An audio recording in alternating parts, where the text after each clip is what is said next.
حضرات سنو، میں آپ لوگوں کو ایک ایسا واقعہ سناؤں گا، ایسا واقعہ کہ آپ حیران رہ جاؤ گے۔ حضرت عبداللہ بن ابو بکر رضی اللہ عنہ کا واقعہ ہے۔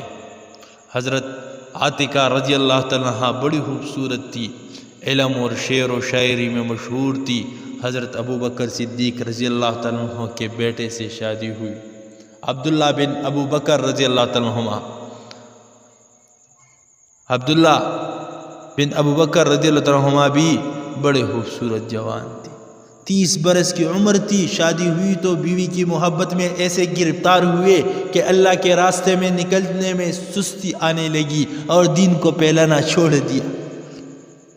ہاں حضرات، آپ کو جمع کرنے کا مقصد واعظ اور نصیحت نہیں ہے، بلکہ ایک کام کی طرف متوجہ کرنا ہے کہ مسلمان سے آج اللہ کے دین نقل و حرکت چھوٹ ہوئی ہے اور اللہ کے دین کو لے کر دنیا میں پھیرنا چھوٹا ہوا ہے۔ دکانوں کی دوڑ، دفتر کی دوڑ، پیسے کی دوڑ، تجارت کی دوڑ، منصب کی دوڑ، یہ اس امت کی بربادی کی سامان ہے۔ عورتیں اپنے خاوند کو ابارے کہ اپنی آخرت بناؤ، دنیا تو مقدر کی مل جائے گی۔ اے میرے بیٹے، تو آخرت بنا، اپنے دنیا کی فکر نہ کر، آخرت بنا۔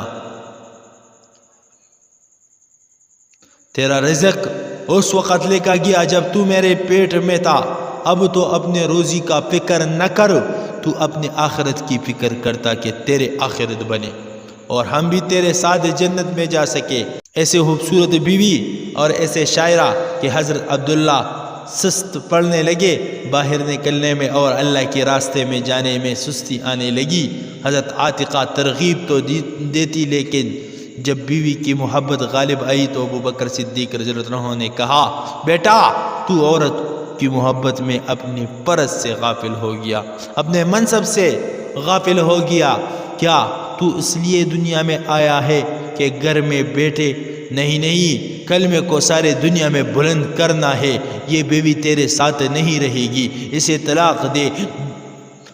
طلاق دے دو، جس کی محبت نے تجھے اللہ کے راستے میں جانے سے روکا ہوا ہے۔ حضرت عبداللہ کی ہمت نہ پڑی کہ محبت اتنی شدید تھی۔ دوسری طرف ابو بکر رضی اللہ عنہ جیسا باپ کہ جس کی ناراضگی رسول کی ناراضگی تھی۔ اس وقت کی مرد اور عورتیں اپنے جذبے پر نہیں چلتے، بلکہ اللہ اور رسول صلی اللہ علیہ وسلم کے منشا کو دیکھتے تھے۔ جب حضرت عبداللہ رضی اللہ عنہ نے دیکھا کہ باپ ناراض ہے اور یہ ناراض ہے تو اللہ کے رسول ناراض ہے، اور اللہ کے رسول ناراض ہے تو اللہ ناراض ہے، بیوی کو طلاق دے دی اور غم میں پریشان تھے۔ ایک مرتبہ لیٹے تھے، پتہ نہیں تھا کہ حضرت ابو بکر رضی اللہ عنہ گزر رہے ہیں۔ شعر پڑھنے لگے، اس شعر کا ترجمہ یہ ہے، اے عاتقہ، جب تک سورج چمکتا رہے گا اور جب مشرق سے مغرب میں نکلتا اور ڈوبتا رہے گا، تیری یاد میرے دل میں تازہ رہے گی، اور موت تو آئے گی لیکن کبھی تیرا غم مجھ سے نہیں بھولے گا۔ حضرت ابو بکر صدیق رضی اللہ عنہ نے جب یہ اشعار سنے کہا، بیٹا دوبارہ رجوع کر لے۔ دوبارہ رجوع کر لیا، لیکن پھر کبھی ایسا موقع نہ آیا کہ عبداللہ بیوی کی محبت میں پیچھے ہٹا ہوا۔ طائف کے میدان میں حضرت عبداللہ رضی اللہ عنہ کے سینے میں تیر لگا اور اسی زخم میں تڑپتے تڑپتے جان دے دی۔ 30 برس کی عمر، جوان بیوی، خود بھی جوان، جذبے بھی جوان، سارے جذبوں پر اللہ کے رسول صلی اللہ علیہ وسلم کی محبت غالب آ گئی۔ جب حضرت عاتقہ کو پتہ چلا تو بے ساختہ زبان سے اشعار نکلی جن کا ترجمہ یہ ہے، اے عبداللہ، اب کبھی میرا جسم راحت نہیں پائے گا اور کبھی میرے جسم پر اچھا کپڑا نہیں آئے گا، جب تک یہ دنیا قائم ہے اور جب تک بلبل باغ میں چہکتے رہے گی، تیری یاد بھی میرے دل میں ہمیشہ رہے گی۔ اتنی محبت تھی، لیکن یہ نہیں کیا کہ اپنے خاوند کو پکڑ کر بٹھا لیا ہو، بیٹھ جاؤ، تو مجھے کہاں چھوڑ کر جا رہے ہو۔